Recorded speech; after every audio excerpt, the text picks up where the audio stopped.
Today we have made it to Biscayne National Park. We're gonna let you know today if it's worth visiting. So far we're enjoying the park. It is nice, but it is really just a beach.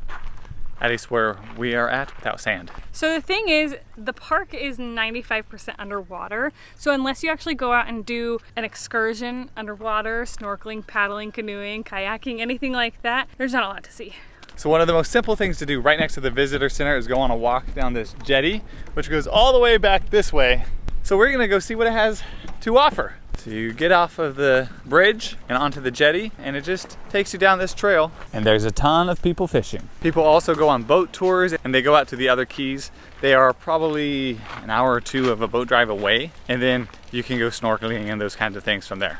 So Biscayne is nice so far. It is very peaceful. There is just a lot of pretty water. You can see Miami, but largely it's underwhelming. Our overall take on this park is if you're coming on a budget, it's probably not worth it actually. There's not a lot to do that doesn't require spending at least $200 for a couple to go out, maybe snorkel, dive, go do something like that. But if you have some money to spend, you're really into water activities, Biscayne is probably the perfect park for you. Another thing to do in Biscayne, if you're really into it, come fishing. There are so many people fishing, and there's probably a ton of fish to catch and all kinds of cool things to be had. We think fishing is boring. Micah thinks it's super boring, but she hasn't been deep sea fishing, which is super fun. Deep sea fishing is totally a different experience than land fishing. Micah's trying to be the ocean version of Jane from Tarzan over here. She's doing pretty good at it, I would say. Look at her go. So far from land. You think you're gonna make that? Who thinks she's gonna make that? Let us know in the comments. 3. Holy moly.